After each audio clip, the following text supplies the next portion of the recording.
Welcome, and we're so excited to have you here. We're Philadelphia Writing Project teacher consultants, and we are all part of a team in the Philadelphia Writing Project that is working on developing curriculum resources, but also doing professional development around using primary sources, historical primary sources, digitized by institutions like the Library of Congress, and then trying to pair those with resources developed by the National Writing Project to support young people in writing arguments and being civically engaged with their argument writing.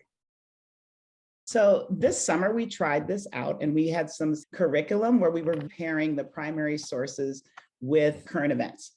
And what we started with, and this was an 8th grade class, we had students from all over West Philadelphia, and they were from all different schools. And within the 8th grade class during our literacy block, what we did was look at first historical documents from when Frank Rizzo was the police chief of Philadelphia. And at that time, there was a student protest. And what they did is, it was in, 1967, their demands were, or what they were requesting, is that they wanted to have more African-American history taught in school, as well as more teachers of color in the building. And they peacefully had a protest, but instead the police chief at the time had the police come and the children were beaten. So, and in response, the families of the children decided to bond together and do a peaceful protest, but financially. In Philadelphia, there was, in Chestnut and Walnut Streets are like popular shopping areas at that time. So what they did is they said, we're not going to spend our money. And this was during Thanksgiving and the holiday time. So since they didn't spend the money, then that affected the businesses. And then there was pressure to basically to take a look at better practices and what Frank Rizzo was doing. So what we did then is turn that into, we took that to the now, and we were able to then understand why so many people wanted to remove the Rizzo statue, which was directly across from City Hall in Philadelphia. So being able to unpack that with the students and figure out why that, what the history is behind it, and then take a minute to write and think about how that was happening. This is some of the writing that we did. So on the left-hand side, it says, this is a student that at this beginning of the week, and you can see that he's summarizing what he's learning, as well as beginning to argue the issues that are relevant today. And he's starting to make that move in his writing through his argument writing. On the second side here, this is a student that this is towards the end of the week now. Now we're getting into some of the practices of a kernel essay. And so she's laying it out and designing it differently. First, she thought this, then I learned, and then now what do I know? So we're able to see how she's working that out within her writing. And this was just the first week. Then they got really excited. So they were thrilled. They're like, what else is there that we don't know about? So that really set the tone for the summertime. And it was so good that it was our first week, because it was a 6-week program, that means that we were going to do 5 more weeks of writing in the summertime. So we had to find something that was really going to speak to them, but also give background information, and then be able to think about that and challenge it, think critically, but then also, how am I reflected? How is my writing reflected? Thanks so much, Javea. And I think this example from the summer really highlights the importance of thinking about young people. I mean, it's in our question here, right? How have children historically partnered with one another, with adults, for change in our community and beyond? And this is a question that undergirds our entire project, even though this was for a specific week in the summer. And what we are hoping to do with the curriculum work that we're doing right now, with a team of about 12 teachers currently in the school district and in the Philadelphia Writing Project, is to think about how can we bring together, how and why can we bring together historical primary sources, not just from the Library of Congress, but we have a grant now from the Library of Congress to do this work. So we're going to incorporate primary sources from the library. And then we have some really strong text sets, but also routines and approaches to supporting argument writing from the National Writing Project that we know can really support young people in improving and enhancing the argument writing that they do.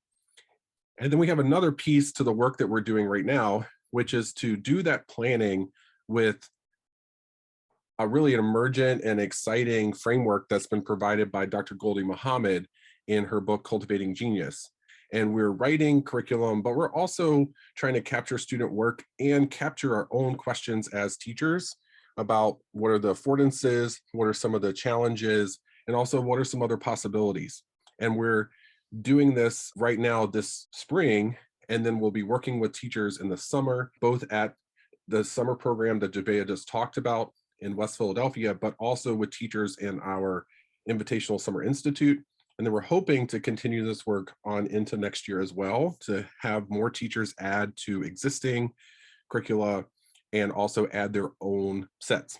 So what we want to do, and the curriculum that we build is going to have these 5 pursuits. They're from Cultivating Genius, which was written by Dr. Goldie Muhammad. And that's really like what we're using as our bit of our framework. So definitely we're going to incorporate that there's identities of our own and those of others. We want to make sure that we're including skills that are part of the work that they're doing in the disciplines, whether that be ELA, social studies, STEM, any of it. We want the intellect, where there's key ideas and context.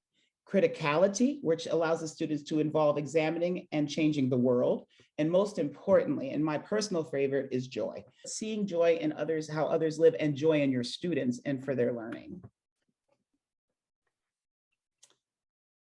So these are the 3 stances that we draw upon as well. So we first start with that arguments are all around us. We can and should add to ongoing conversations, especially things that we talk about. Arguments are not simply pro or con or for or against. There's multiple perspectives on one topic. And we also like to hear all of the voices that are contributing to that topic.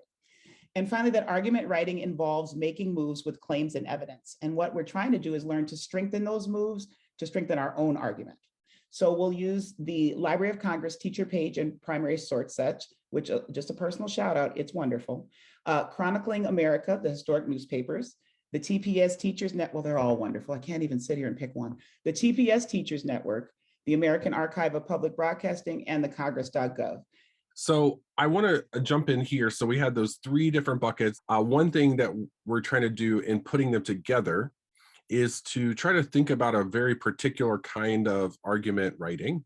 And we sometimes, when we describe our project to other people, and our project is sort of new here, we get, a reference to, oh, you should go look at the National History Day resources. There's a lot of information about writing arguments. And I am familiar with them, and they're great. And a lot of times those resources, and especially resources in history education, are about trying to understand the importance or impact or causes of a historical event. That's great. That kind of argument writing should be and is happening in classrooms. But for our project, we're not trying to re-argue Brown v. Board. We're not trying to, figure out the different perspectives of the 3/5 compromise. Those are, we don't want students to necessarily take up, old historical arguments unless they're in service of helping us understand what are we trying to say today about some current contemporary discussion, right? So we know that whatever discussions are happening today have historical roots. The arguments we're trying to make, though, aren't necessarily about, the importance of a specific historical event, though. And so we're trying to do our best to articulate that and share that, because when we say argument writing, there are all kinds of initiatives and programs out there where we're trying to support students in arguing. They're all great. We're trying to do a move here where we're thinking, yeah, let's look at some historical documents, but the pivot that we're doing is to say, and we think those historical documents give us entryways, portals into what's happening today, something that we want to continue to, or that we want our young people to participate in a conversation about. And that's what I think C3WP from the National Writing Project does. Students are typically writing op-eds or some other text that would be introduced into our current discourse.